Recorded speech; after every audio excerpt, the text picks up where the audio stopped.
भाई देश चल रहा है, ये डेमोक्रेसी है, लोकतंत्र है, ये मजाक नहीं है कोई कि आप जब मर्जी आएंगे, जब आपका मन करेगा तब आप मुंह उठा के आएंगे, लॉकडाउन लगाएंगे, नोटबंदी करेंगे, किसान बिल लागू करेंगे, अग्निपथ को लागू करेंगे। और कल को जब युद्ध होगा, कल को अगर लड़ाई होगी, तो अगर लड़ाई के अंदर सेना के जवान यूं कहेंगे कि भैया आप आगे जाइए पहले, क्योंकि आप पक्के हैं। मेरा क्या है, मैं तो 4 साल के बाद ड्यूटी पे हट जाऊंगा, तो मैं गोली क्यों खाऊं? अपने बेटों को अग्निपथ में भर्ती कराइए, अपनी बेटियों को अग्निपथ में भर्ती कराइए, स्मृति ईरानी के बच्चों को अग्निपथ में भर्ती कराइए। देश के नौजवान को पहले जैसी आर्मी चाहिए। देश का पूरा नौजवान सड़कों पर उतरा हुआ है। अगर इतना सारा नौजवान विपक्ष के साथ है, तो विपक्ष में कैसे इस सवाल का जवाब दे दीजिए। क्या मोदी जी बेईमानी से सत्ता में आते हैं? क्या ईवीएम में वाकई में ही गड़बड़ी है? इस सवाल का जवाब दीजिए। बुलडोजर अगर सरकार की चलाने की औकात थी तो अमित शाह अब तक ना बेघर हो चुके होते, क्योंकि अमित शाह खुद तड़ी पार हैं। अगर बुलडोजर सरकार चला रही होती तो योगी आदित्यनाथ जो है वो फुटपाथ पे रह रहे होते, क्योंकि योगी आदित्यनाथ के ऊपर भी कई गंभीर धाराओं में मुकदमे दर्ज थे। कई सारे जो छात्र हैं उन्होंने उनका गुस्सा फूट पड़ा है और वो कई सारे ट्रेनों को आग लगा दी है। इसको लेकर के सामाजिक कार्यकर्ता मोहित शर्मा क्या सोचते हैं, आइए उनसे जानते हैं। देखिए, सबसे पहले एक फोटो आपको दिखाना चाहता हूँ, उसके बाद एक वीडियो प्ले करूंगा, उसके बाद वीडियो को स्टार्ट करूंगा। ये फोटो कोई कश्मीर की नहीं है, ये फोटो है बिहार के पटना की, जहां पर देश के नौजवान आज सड़कों पर बैठे हुए हैं। और ये नौजवान उस दिन भी सड़कों पर बैठे थे जब ये रोजगार मांग रहे थे।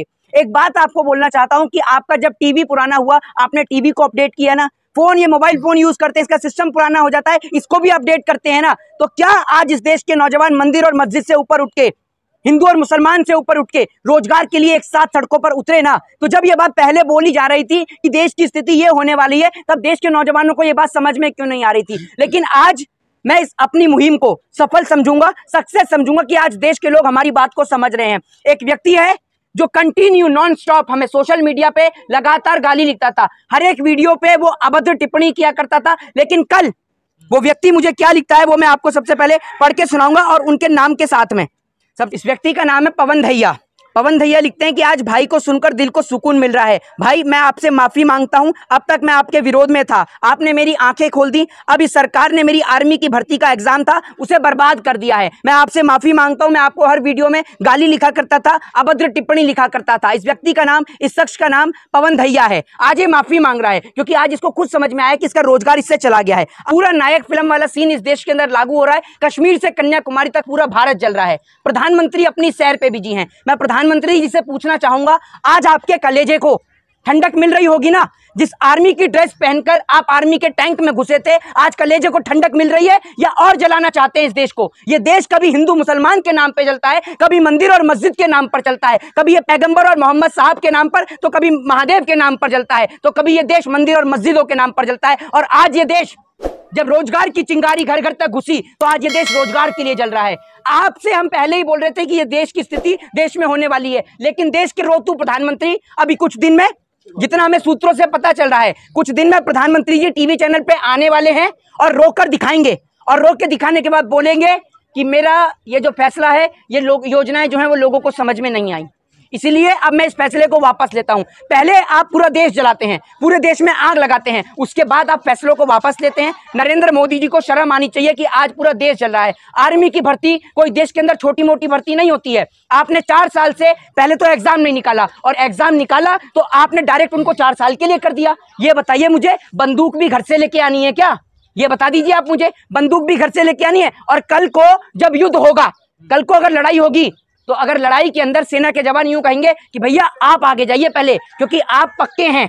मेरा क्या है, मैं तो 4 साल के बाद ड्यूटी पे हट जाऊंगा, तो मैं गोली क्यों खाऊं? आप जाइए, आप पक्के हैं। तो ये लोग, जो लोग देश से प्यार करते थे, देश के प्रति उनकी एक आस्था थी, देश के तिरंगे के प्रति एक सम्मान था, वो सम्मान पूरे देश के अंदर के लोगों में है। लेकिन वो लोग जो आर्मी के लिए तैयारी करते हैं, वो कई साल लगा देते हैं, अपनी जिंदगी की मेहनत को लगाते हैं, और तब जाके आर्मी की भर्ती में उनका सिलेक्शन होता है। तो क्या इस देश की सरकार, जो लगातार नौजवानों के साथ, उनके भविष्य के साथ खिलवाड़ कर रही है, क्या प्रधानमंत्री मोदी को यह चीज समझ में नहीं आ रही है? प्रधानमंत्री मोदी जी एक एक्टर है जिसको रोने के लिए ग्लिसरीन की जरूरत होती है। मोदी जी बिना ग्लिसरीन के भी रोकर दिखाएंगे, आपको टीवी चैनल्स पे देख लीजिएगा। वो तो कह रहा है कि ये युवाओं के बेहतरी के लिए है। अरे किसानों की बेहतरी के लिए भी तो था बिल, किसानों की बेहतरी लिए भी तो था। आप एक बात मुझे बताइए, ये देश चल रहा है या मजाक चल रहा है? रात को 8 बजे आते हैं, बोल देते हैं नोटबंदी लागू, फिर आते हैं दोपहर में देश में लॉकडाउन लागू, फिर आएंगे और इस देश के अंदर बोलेंगे डिमोनेटाइजेशन हो गया, फिर इस देश के अंदर बोलेंगे कि किसान बिल लागू हो गया। अरे भाई देश चल रहा है, ये डेमोक्रेसी है, लोकतंत्र है। ये मजाक नहीं है कोई कि आप जब मर्जी आएंगे, जब आपका मन करेगा तब आप मुंह उठा के आएंगे, लॉकडाउन लगाएंगे, नोटबंदी करेंगे, किसान बिल लागू करेंगे, अग्निपथ को लागू करेंगे। अरे भाई, आप एक बात मुझे बताइए कि आप पेंशन के चंद पैसे बचाने के लिए क्यों आप ये सब खत्म कर रहे हैं? क्योंकि 5 साल की नौकरी होगी तो पेंशन देनी पड़ेगी, और पेंशन के चंद पैसे बचाने के लिए ये लोग ये हालत कर रहे हैं देश की आर्मी की। उसके बाद कुछ लोग इतने निर्लज लोग हैं, कुछ लोग इतने नीच लोग हैं, उनको कहूंगा वो देश के नौजवान जो है ना, उनको वाकई में ही, ऐसे नौजवानों को हिंदुस्तान में रहने का कोई हक नहीं है। ऐसे नौजवान तो वाकई में ही पाकिस्तान चले जाएं। कुछ नौजवान लिखते हैं इसमें भी, हिंदू और मुसलमान, कि ये लोग जो बस को आग लगा रहे हैं, ये लोग जो ट्रेन फूंक रहे हैं, ये मुसलमान हैं। अरे देश का नौजवान रोजगार मांग रहा है। देश के नौजवान को यह समझ में नहीं आ रहा, क्या एक आर्मी का सैनिक जब वो आर्मी से 4 साल के बाद निकल जाएगा, ऑटो रिक्शा ड्राइव करेगा और पीछे लिखवाएगा पूर्व सैनिक, तो क्या आपको ये अच्छा लगेगा? बताइए आप मुझे। आपने देश के अंदर आर्मी का मजाक बना दिया है, देश के अंदर ये सब मजाक चल रहा है। मोहित जी, सरकार का तर्क ये है कि जो नौजवान तैयारी कर रहे हैं, वो उनको ये समझ में नहीं आ रहा है कि ये उनके फायदे के लिए लाया गया है। अरे सरकार को अगर इतना ही इसमें फायदा दिख रहा है तो सरकार के नेताओं के बच्चे हैं या नहीं है, ये बताइए आप मुझे। या एक भी नेता का बच्चे नहीं है, सारे के सारे प्रधानमंत्री मोदी जी की तरह हैं, ये बता दीजिए मुझे। किसी नेता के तो बच्चे होंगे। अमित शाह का बेटा है जय शाह, ठीक है, शिवराज सिंह चौहान का बेटा है जो LLB कर रहा है, अभी उन्होंने ट्वीट भी डाला था। तो अपने बेटों को अग्निपथ में भर्ती कराइए, अपनी बेटियों को अग्निपथ में भर्ती कराइए, स्मृति ईरानी के बच्चों को अग्निपथ में भर्ती कराइए। देश के नौजवान को पहले जैसी आर्मी चाहिए, पहले जैसा BSF चाहिए। उनको ये 4 साल वाला आर्मी का ढोंग ढतूरा नहीं चाहिए, उनको देश के लिए जंग लड़नी है। अरे आपके पैसे से उसको प्रेम नहीं है, वो अपनी सरहद की हिफाजत करना चाहता है, अपनी भारत माँ के लिए खड़ा होना चाहता है। कारगिल में जिस नौजवान ने जान दी, देश के अंदर 1966 में जिन देश के जवानों ने लड़ाई लड़ी, 1972 ताशकंद समझौता, शिमला समझौता, कारगिल, ये सब लड़ाई में किसने जाने दी हैं? देश की आजादी में किसने जान दी हैं? सब देश के गरीब माओं के बच्चे थे। कोई नेता का बेटा इस आजादी में शामिल नहीं था, कोई नेता का बेटा कारगिल की लड़ाई में शहीद नहीं हुआ, कोई नेता का बेटा जो है 1966 में शहीद नहीं हुआ, 1972 में शहीद नहीं हुआ, जब हमने चाइना से लड़ाई लड़ी तब कोई इसमें शहीद नहीं हुआ।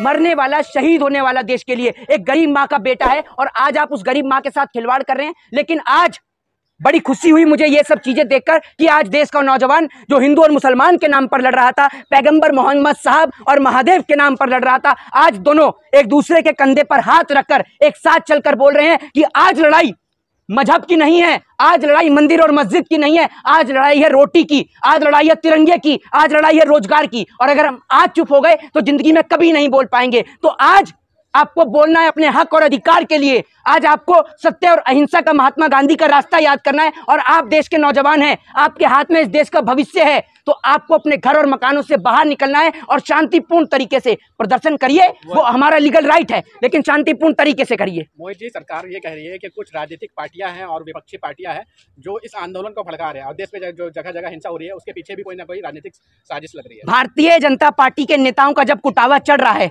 अगर आपको लगता है कि देश के अंदर विपक्ष की बात इतना ही सुनते हैं देश के नौजवान, तो विपक्ष आज विपक्ष में कैसे बैठा है और आप सत्ता पक्ष में कैसे बैठे हैं? इस सवाल का जवाब दीजिए। क्या आप बेईमानी से सत्ता पक्ष में बैठे हैं?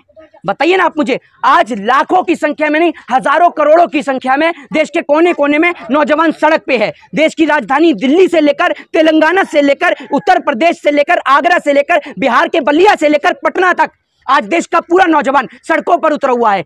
अगर इतना सारा नौजवान विपक्ष के साथ है तो विपक्ष में कैसे? इस सवाल का जवाब दीजिए। क्या मोदी जी बेईमानी से सत्ता में आते हैं? क्या EVM में वाकई में ही गड़बड़ी है? इस सवाल का जवाब दीजिए। जब आप एक बात मुझे बताइए, आप उनको लिख रहे हैं उपद्रवी, आप किसान को लिखेंगे आतंकवादी, खालिस्तानी, पाकिस्तानी। अरे आप ही हिंदुस्तानी हैं। जो SSC GD के लिए प्रदर्शन करे वो आतंकवादी, खालिस्तानी, पाकिस्तानी। पेपर लीक हो जाए वो उसके लिए आवाज उठाए, वो खालिस्तानी, पाकिस्तानी, आतंकवादी। आप अकेले देशभक्त हैं, अकेले अमित शाह का बेटा इकलौता देशभक्त है, स्मृति ईरानी के बच्चे देशभक्त हैं, और शिवराज सिंह चौहान के बच्चे देशभक्त हैं, बाकी सारे देश विरोधी हैं। मीडिया तो कहती है कि जो सेना में भर्ती होने वाले हैं वो तो अपने घर पे बैठ के तैयारी कर रहे हैं, ये जो हुड़दंगी कर रहे हैं इनको तो सेना से कोई लेना देना नहीं। हाँ, इनको अपनी राजनीति चलानी है। आप एक बात मुझे बता दूं आपको, ये AC की हवा खाने वाली आर्मी की भर्ती नहीं है जो घर के अंदर तैयारी हो जाती है। सुबह 4 बजे उठ के दौड़ लगानी पड़ती है, दलाली नहीं करनी पड़ती सरकार की कि मोदी जी क्या कह रहे हैं टेलीविजन पे आके, मोदी जी हम काट के खा रहे हैं या चूस के खा रहे हैं, मोदी जी जिम में वॉलेट रखते हैं नहीं रखते हैं। इसके लिए दलाली नहीं, जिगरा चाहिए होता है। और भारत माँ के लिए शहीद होने के लिए किसी को जिगरे की जरूरत होती है, जो अपने तिरंगे से, अपने वतन से प्रेम करता है। और ये मेरे देश का गौरव है, ये मेरे देश का सौभाग्य है कि इस देश का हर एक नागरिक, हिंदू, मुस्लिम, सिख, ईसाई, अपनी माँ से ज्यादा अपनी भारत माता से प्रेम करता है, और जिसके लिए आज आप देख रहे हैं ना, आर्मी की भर्ती के लिए नौजवान सड़क पे उतरा है। तो सोच लीजिए कि तिरंगे से कितना प्यार करता है नौजवान। लेकिन नौजवान तो सड़क पे उतरा है, लेकिन जो ये हिंसा हो रही है, ट्रेनों को जला दिया गया, बस को जला दिया, इसका क्या आप समर्थन कर रहे हैं? देखिए, हिंसा निश्चित तौर पर गलत है, और हिंसा हम बोलेंगे उन नौजवानों को कि आक्रोश में आके कुछ भी इसी प्रकार का कोई आप एक्शन मत उठाइए। आप देश की सरहद की हिफाजत करना जानते हैं तो ये हमारे देश की संपत्तियां हैं। हमारे देश की संपत्तियों को किसी भी प्रकार की हानि और नुकसान ना पहुंचाए, क्योंकि हमारी लड़ाई सरकार के कानूनों से है। हमारी लड़ाई देश की सरकारी संपत्तियों से नहीं है, हमारी लड़ाई बसों से, ट्रेनों से नहीं है, हमारी लड़ाई सरकार के कानूनों से है। और हम सरकार के कानूनों से लड़ाई लड़ेंगे, लीगल प्रोसेस भी करेंगे, कोर्ट तक जाएंगे, और उसके बाद भी अगर हमारी मांगे पूरी नहीं हुई तो हम धरना प्रदर्शन और प्रोटेस्ट करेंगे। और जैसे 1 साल किसान आंदोलन का चला, ठीक उसी प्रकार से एक बार नौजवान देश का सड़कों पर बैठेगा शांतिपूर्ण तरीके से। हमारे पद्दर बचा रहे हैं, उनके घरों पे बुलडोजर चलेगा? अरे बुलडोजर अगर सरकार की चलाने की औकात थी तो अमित शाह अब तक ना बेघर हो चुके होते, क्योंकि अमित शाह खुद तड़ी पार हैं। अगर बुलडोजर सरकार चला रही होती तो योगी आदित्यनाथ जो हैं वो फुटपाथ पे रह रहे होते, क्योंकि योगी आदित्यनाथ के ऊपर भी कई गंभीर धाराओं में मुकदमे दर्ज थे। आज भले ही आरोप मुक्त हो गए, क्योंकि आप चीफ मिनिस्टर हैं सर, आप चीफ मिनिस्टर, आप मुख्यमंत्री हैं। आपने सुना नहीं कि इसके बाद क्या किया जाएगा? इन सब के लिए एक कमेटी गठित कर दी जाएगी। कमेटी गठित करने के बाद मोदी जी आएंगे और थोड़ा सा आंख में विदाउट ग्लिसरीन के थोड़ा सा भावुक हो जाएंगे, मीडिया लगा देगी, नरेंद्र मोदी जी रोए, मोदी जी हो गए भावुक, और उसके बाद में अंधभक्त जो हैं वो सब, देखा नहीं मोदी जी को कितना प्यार है देश से। मोदी जी रो गए आर्मी को लेकर, सेना को लेकर। अरे मोदी जी को देश से अगर प्यार होता तो आज मोदी जी देश के नौजवानों के लिए इस कानून को 1 सेकंड में वापस ले लेते, क्योंकि मोदी जी को प्यार तो कॉर्पोरेटर सेक्टरों से है, बिजनेसमैनों से है, अंबानी और अडानी से है। सेना के जवानों से उनको क्या प्रेम? सेना के जवान कोई पैसा थोड़ी देते हैं उनको। अरे सरकार, आप एक बात मुझे बताइए, जिन लोगों को इस बार एग्जाम देना था उनकी एज तो गई, उनका क्या होगा ये बताइए ना। सिर्फ 1 साल के लिए तो हुआ, जिनको अगली बार देना था उनका क्या होगा ये बता दीजिए मुझे। आप ये सवाल का जवाब तो दीजिए। और दूसरी बात, कुछ इस देश के अंदर बेवकूफ अंधभक्त मोदी सपोर्टर्स जो हैं वो लिख रहे हैं इजराइल में भी तो ऐसा है। अरे आप इजराइल को एक बार रीड तो करिए। इजराइल की आबादी कितनी है, इजराइल की पॉपुलेशन कितनी है? इजराइल की पॉपुलेशन 90 लाख है। वो उनकी मजबूरी है। यूरोपियन कंट्रीज की ज्यादातर जो है पॉपुलेशन है वो कम है, और वो उनकी मजबूरी है। लेकिन हमारे देश की आबादी 125 करोड़ से ज्यादा है, 133 करोड़ से ज्यादा की आबादी है हमारे देश की। हमारे देश के अंदर लोग आर्मी के लिए मेहनत करते हैं, भर्ती करते हैं 4 साल के लिए नहीं। आप नेताजी का कार्यकाल कम कर दो ना, एक काम कर दो, जिस तरीके से आपने अग्निपथ को किया है ना अटेम्प्ट, सरकार में भी चेंजेस कर दीजिए। हर 2 साल में सरकार को बदल दिया जाए, 1 साल में कर दीजिए। है आप में दम? यही चीज जो है मीडिया के ऊपर भी क्यों नहीं लागू होना चाहिए? जो मेन स्ट्रीम मीडिया की, जो गोदी मीडिया के पत्रकार एंकर पिछले 10-10 सालों से बैठे हुए हैं, उनके लिए तो कोई कानून नहीं बन रहा है। एक फिल्म आई थी गोविंदा की, जिसमें जो है गोविंदा में आप देखते हैं कि शक्ति कपूर बोलते हैं कि जो जिया जी कहेंगे मैं तो वही करूंगा। यही हाल इस देश की मीडिया का है। जो मोदी जी कहेंगे मैं वही कहूंगा। मोदी जी अगर दिन को दिन कहें, मोदी जी अगर दिन को रात कहें तो मैं रात कहूंगा, और अगर वो रात को दिन कहें तो मैं दिन कहूंगा। ये वही वाला हिसाब है मीडिया का। तो जो मोदी जी कहेंगे मीडिया तो वही करेगी। जय हिंद, जय भारत, वंदे मातरम।